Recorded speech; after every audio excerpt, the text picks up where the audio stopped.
¿Has sentido alguna vez esa humedad pegajosa que no viene de la lluvia, sino de un secreto? Esa sensación de que el aire mismo está saturado de algo que no logras nombrar, algo denso, casi dulce, que se te mete en los pulmones y te pica la garganta. Si has estado en Veracruz, sabes de lo que hablo. No es solo el calor del trópico, es otra cosa. Es el bochorno que carga historias que jamás debieron contarse, pero que el mar, a veces, se encarga de escupir. Escucha con atención y si estás solo, te recomiendo que te quedes así. A veces, la compañía solo hace que el miedo se sienta más compartido y, por lo tanto, más real. Si decides seguir hasta el final de esta historia, debes saber que ya hiciste un pacto, un acuerdo silencioso con la oscuridad que te rodea. Necesitas escuchar esto, y si quieres que estas historias, estas advertencias sigan llegando a ti, asegúrate de dejar tu huella, un rastro, un clic de que estás aquí. Porque, créeme, la única forma de sobrevivir al horror es sabiendo que alguien más, en algún lugar, está susurrando lo mismo. En Veracruz, el mar no es la tumba eterna que te prometen las películas. No es ese vasto depósito de olvido donde todo se vuelve frío, inerte, parte de la geografía del silencio. Aquí, el mar es un estómago que se revuelve. Es un órgano que cuando está demasiado lleno de lo que no puede digerir, de lo que le da asco, lo devuelve. Y lo devuelve sin procesar. Se habla de esto en voz baja, en las loncherías a las 3 de la mañana, cuando el café ya está frío y solo quedan los pescadores más viejos, aquellos que han visto demasiados amaneceres y demasiadas cosas que no deberían tener nombre. Ellos no le llaman milagro, ni fenómeno, ni siquiera maldición. Simplemente le llaman la devolución. La devolución es simple en su mecanismo, pero devastadora en su implicación. El mar, después de ciertas tormentas, o sin razón aparente en las noches de marea alta, arroja objetos a la orilla. Lo hace en todas partes del mundo, claro. Pero aquí, en este tramo específico de costa, lo que el mar regresa viene caliente, no tibio, caliente. Y no hablamos del calor del sol sobre la arena. Hablamos de una temperatura que se siente contra natura, un ardor que te obliga a soltar el objeto si lo tomas desprevenido.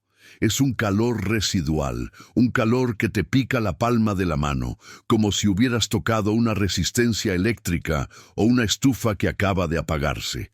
Al principio, hace muchos años, se creyó que era algo químico, que la marea arrastraba desechos industriales o algún tipo de reacción geotérmica extraña cerca de la costa. Pero las autoridades nunca encontraban la fuente, y los objetos no tenían rastros de quemaduras externas. Parecían normales, solo que retenían esa fiebre interna. Un pedazo de madera gastada, una botella de vidrio esmerilado, una suela de zapato de hule. Cosas insignificantes, basura que el océano ya no quería. Pero el pescador que las recogía, el niño que las encontraba jugando a la orilla, rápidamente aprendía la lección. No toques lo que el mar devuelve si está humeando, si te exige un grito. Imagínate el contraste. Estás en la playa, la brisa es fresca, el agua te congela los pies y te metes hasta los tobillos, y de repente ves algo que viene con las olas. Lo alcanzas. Está chorreando agua salada cubierta de arena mojada. Pero cuando tus dedos la tocan, sientes ese latigazo térmico. Esa pequeña parte del océano está hirviendo. ¿Cómo es posible que un objeto sumergido durante horas o quizás días en el agua fría del Golfo pueda conservar un calor tan intenso? La única respuesta que la gente de aquí ha encontrado no tiene que ver con la física, sino con la memoria.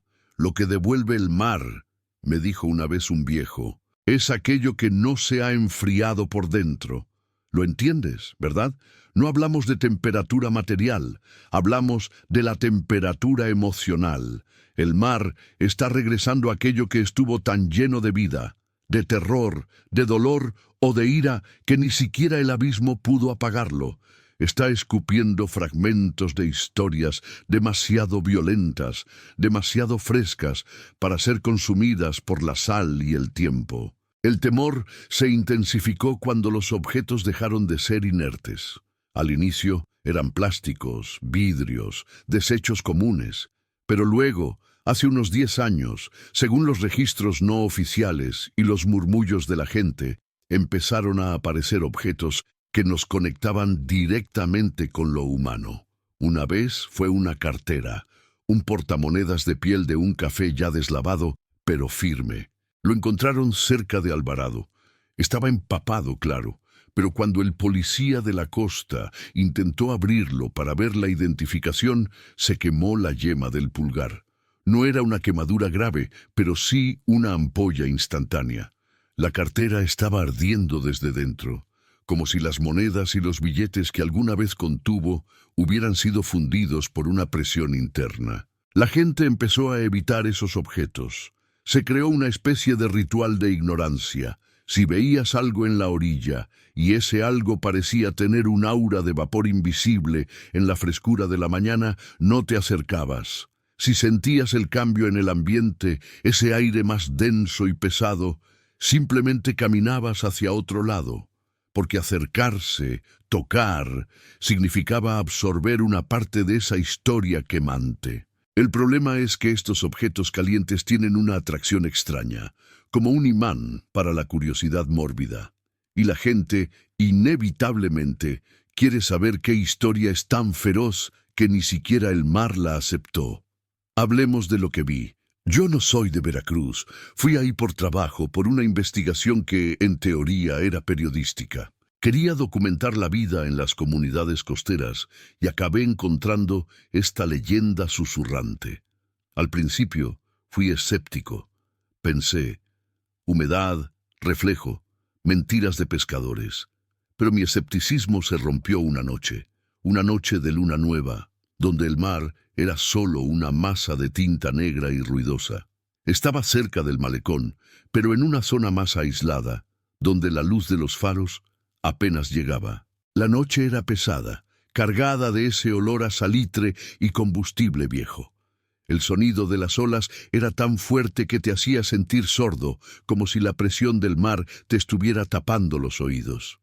Me había quedado esperando por días, casi durmiendo en mi coche, observando la marea, y de pronto lo noté. El aire. El aire alrededor de un punto específico de la arena cambió.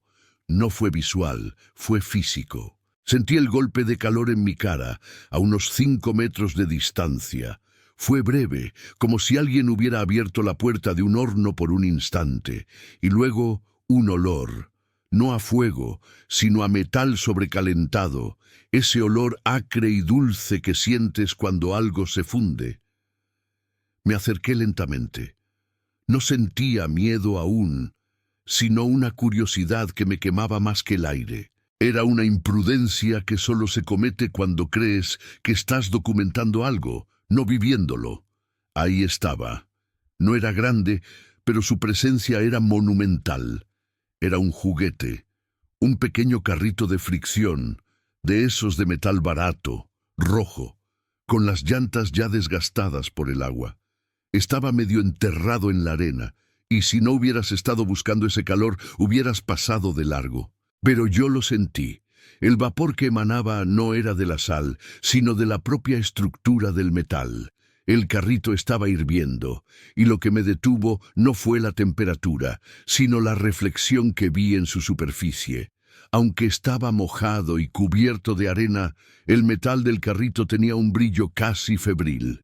Y mientras lo observaba, quieto en la oscuridad, tuve la certeza helada de que ese objeto había sido lanzado al mar muy recientemente. No había sido erosionado, no había estado perdido durante meses. Estaba fresco, y ese era el punto de horror. Lo que el mar devuelve, lo devuelve a las pocas horas. Lo rechaza antes de que se enfríe. Me arrodillé y aunque mi instinto me gritaba que huyera, extendí la mano. No lo toqué directamente. Usé la manga de mi chamarra gruesa para levantarlo. El calor traspasó la tela inmediatamente. Era insoportable, un calor que dolía en el hueso, no solo en la piel. Lo dejé caer casi de inmediato. Se hundió un poco en la arena mojada. Y aquí viene el detalle que me hizo entender la devolución en su verdadera dimensión perversa. Mientras miraba el carrito, me di cuenta de algo más. No solo estaba caliente, estaba vibrando. Una vibración interna casi imperceptible, como la de un motor encendido, pero silenciado. Como un corazón diminuto que todavía se esforzaba por latir después de haber sido arrancado del pecho. Esa noche no dormí.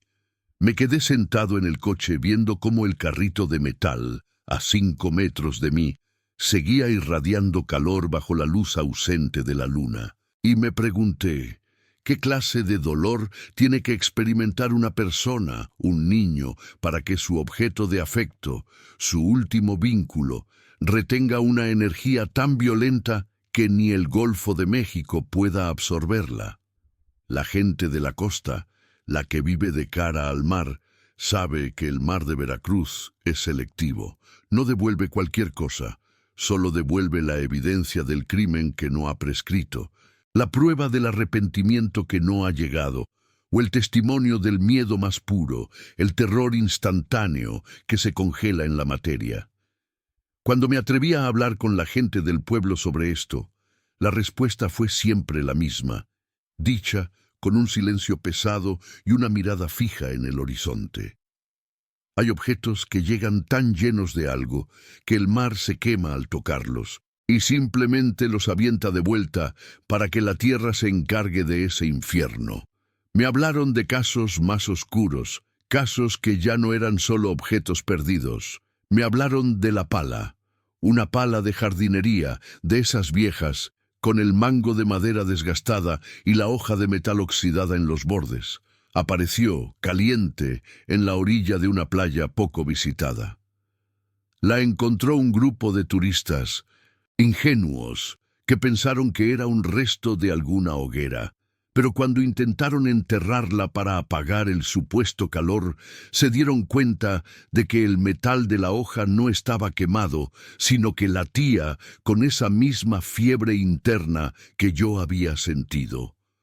Un local que pasaba por ahí vio el pánico de los turistas.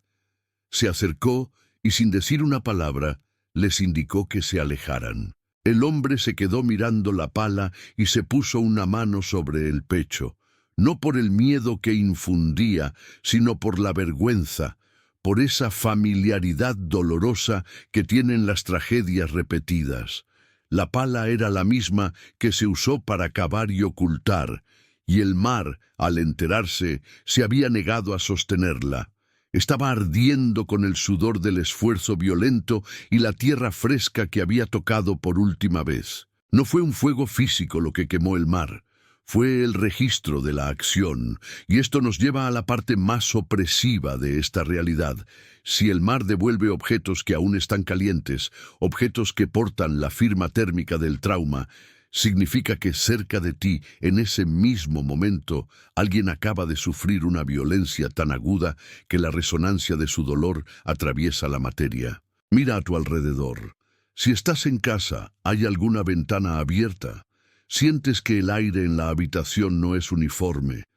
Hay un punto frío cerca de ti y luego, sin explicación, un golpe de calor que pasa y se va.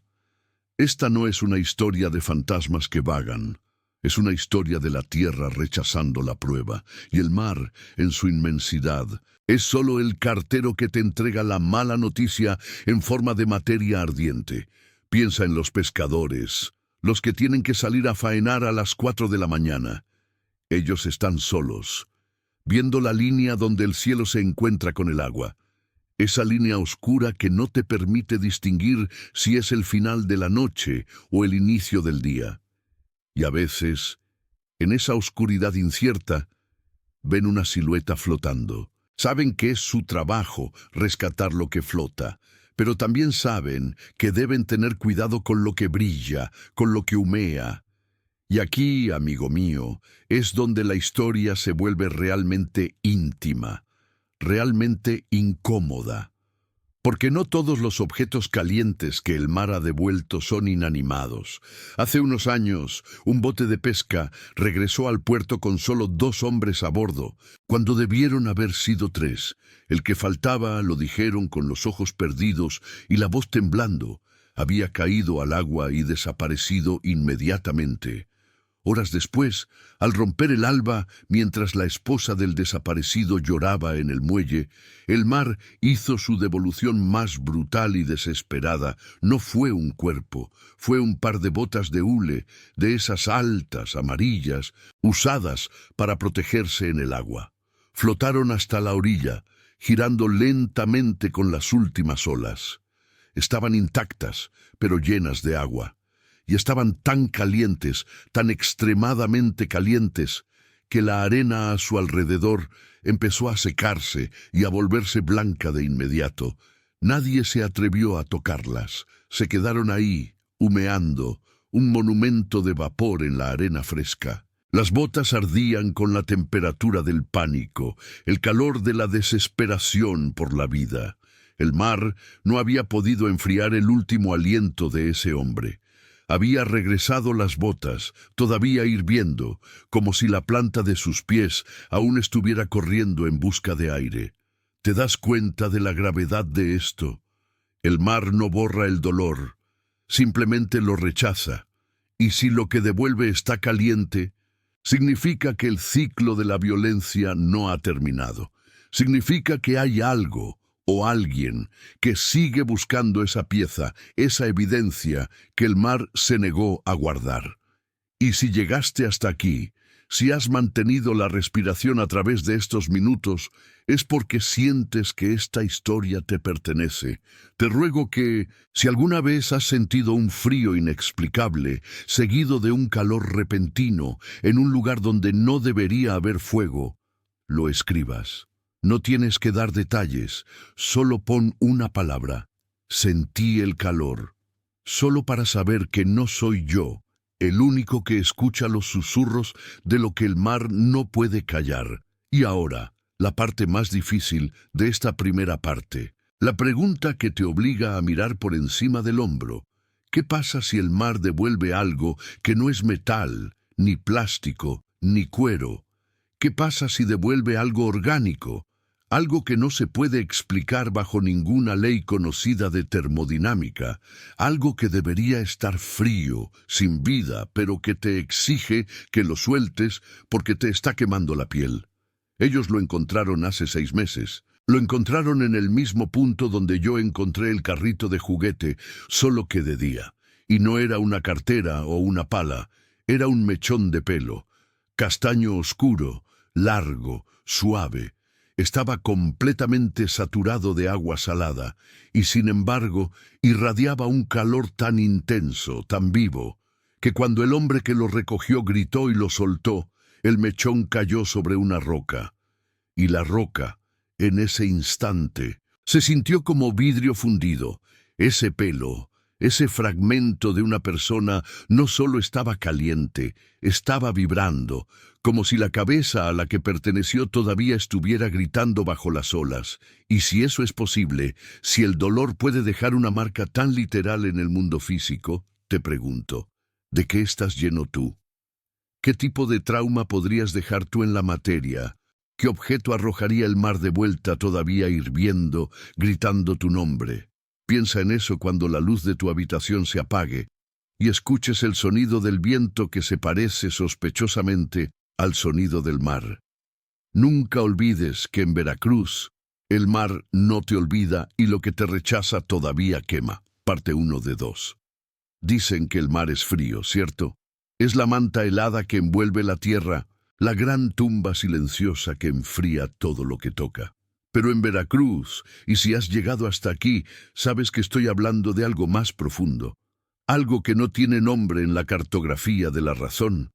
El mar no siempre cumple esa promesa de frío. A veces, Y este es el punto que tenemos que enfrentar ahora. El mar no tiene la capacidad o la voluntad de apagar ciertas llamas. Y eso, amigo mío, es donde el terror se vuelve íntimo, donde deja de ser una historia de fantasmas y se convierte en una confesión sobre la naturaleza de la agonía. Fíjate bien en esto que te voy a decir, porque aquí es donde la historia da un giro definitivo.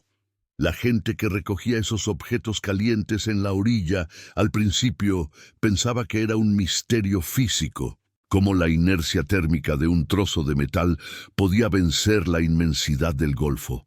Pero la verdadera pregunta nunca fue física, era espiritual. ¿Por qué la pieza de metal, el botón de plástico o ese pequeño santo de madera conservaban el calor humano?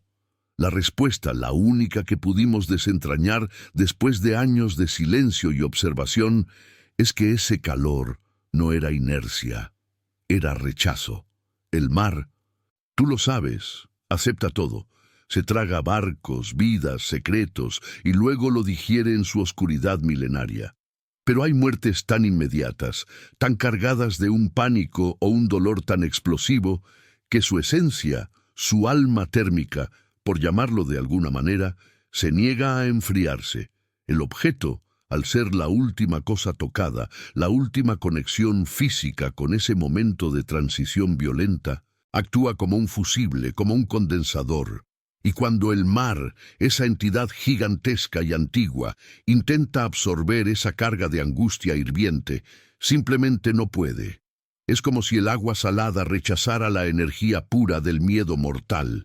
Así, las profundidades, en un acto de purificación, o peor aún, de advertencia, escupen el fragmento, lo regresan a la orilla, a la luz del sol o de la luna, para que alguien más lo toque y sienta lo que no pudo ser enfriado. Imagínate el momento. No estás tocando unas llaves que cayeron hace una hora. Estás tocando el último resquicio de temperatura corporal, de terror adrenalínico, concentrado en un objeto. Cuando el viejo pescador, don Ricardo, recogió esa pequeña pulsera de cuentas que ardía como si recién saliera de una estufa, no solo sintió el calor en sus dedos, él sintió la presión. La gente empezó a reportar que después de manipular esos fragmentos, sus manos les ardían por días, incluso semanas. No era una quemadura visible, sino una sensación profunda, interna, como si la sangre en esa zona se hubiera calentado permanentemente. Pero la quemadura real no estaba en la piel, estaba en la mente. Ahí te va el clímax de esta pesadilla veracruzana. El calor era contagioso, no en el sentido de la enfermedad, sino en el sentido de la memoria traumática. Cuando tú, ingenuo caminante nocturno, tocabas esa llave caliente, el objeto te transfería la última sensación del dueño. Piensa en una mujer que cayó de un pequeño bote pesquero en medio de la noche. No fue un ahogamiento lento, fue un golpe en la cabeza, un pánico instantáneo, una fracción de segundo de absoluta desesperación antes de la oscuridad total. Esa desesperación, ese grito mudo que no pudo salir de su garganta, se condensó en la única cosa que sostenía, un encendedor de latón. Si tú recogías ese encendedor caliente, no veías a la mujer, no escuchabas su voz, pero sentías el agua helada invadiendo tus pulmones mientras tus dedos se cerraban inútilmente alrededor del metal. Sentías la presión, sentías el olor a combustible mezclado con el pánico, y ese sentimiento te invadía de tal forma que no podías dormir. Te despertabas en la madrugada, sudando, convencido de que estabas empapado, buscando desesperadamente el aire. Y esto es lo que quiero que grabes en tu memoria si te atreves a seguir escuchando esto en la penumbra. Si sientes que esta historia te está calando hondo, que la estás sintiendo demasiado cerca, detente un momento. Escucha. ¿Estás solo? Si lo estás, quizá es un mal momento para ir a la mitad de un secreto tan pesado. Pero si tienes el valor de saber la verdad completa, no pares. Necesitas llegar al final. Y si de verdad te atreves a enfrentar esto, haz un pacto silencioso y suscríbete, para que no lo olvides en la oscuridad, porque lo que viene después es lo que le sucedió a toda una población.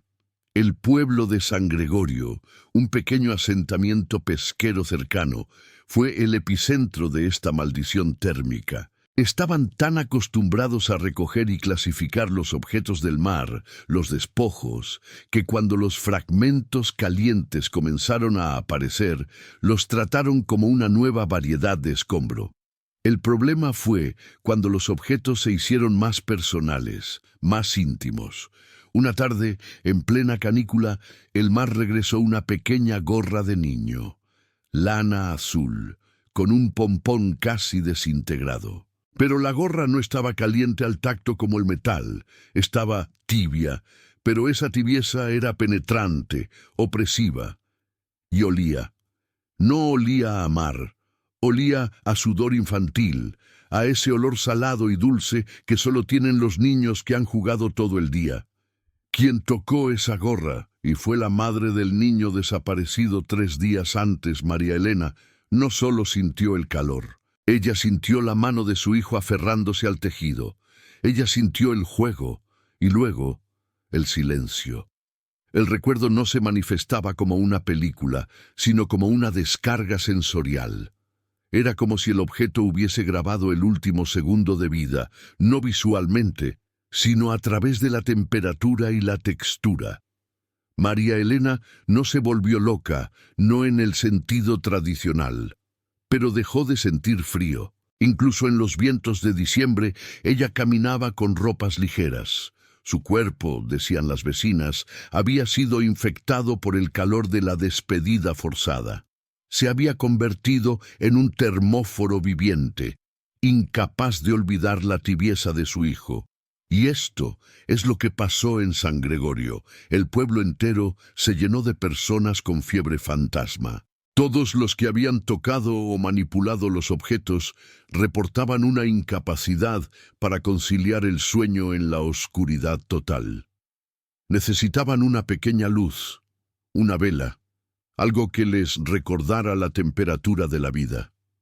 Porque el frío para ellos se había convertido en sinónimo de hundimiento, de pánico submarino. La gente empezó a hablar de las quemaduras del recuerdo. Ya no recogían nada.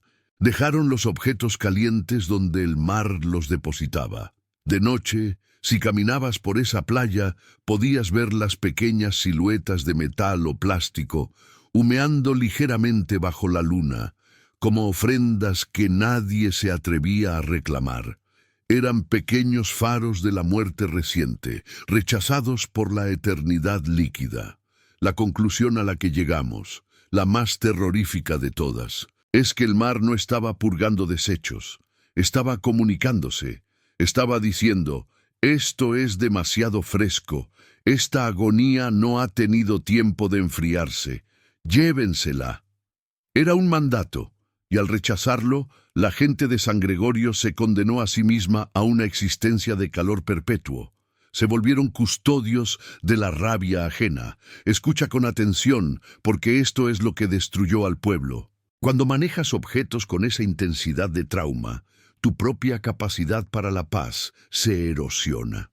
Los habitantes de San Gregorio dejaron de tener muertes lentas, muertes naturales. Si alguien moría, moría rápido y mal. Un accidente de tráfico, un infarto fulminante en el mercado. Era como si el ciclo de vida y muerte se hubiera acelerado, buscando siempre la temperatura máxima. Ellos habían aprendido a apreciar el calor, porque significaba que la vida había estado presente, aunque se hubiera ido con un grito.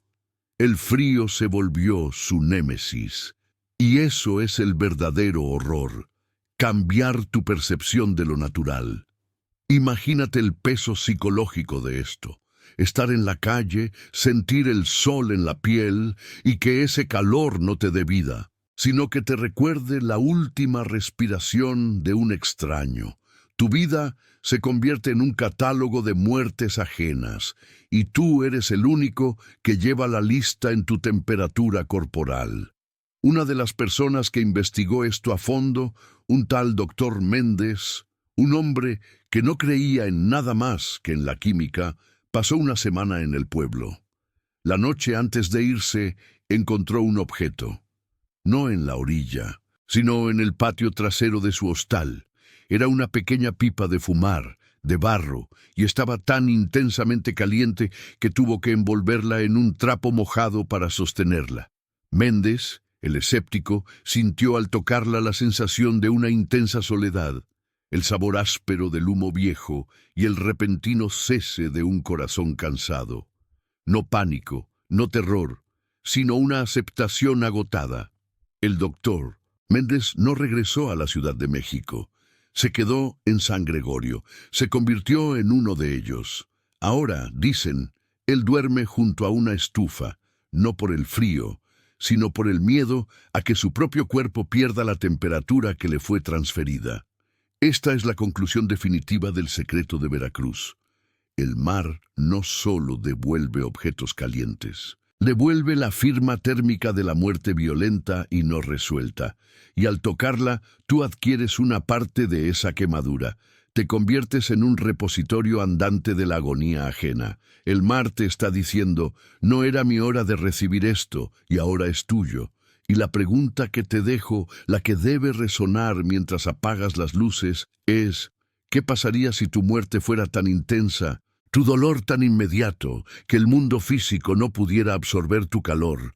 ¿Qué objeto sostendrías en ese último instante? ¿Y dónde aparecería? Piensa en los secretos que llevas. Piensa en el dolor que reprimes. Si te encontraras en un momento de terror puro, ¿cuál sería la última cosa que tu mano buscaría? Esa cosa, ese insignificante fragmento de tu vida, podría ser devuelto, ardiendo, a una playa silenciosa en Veracruz, listo para transferir tu miedo a un desconocido. Y ese desconocido podrías ser tú, tocando el pasado de otro.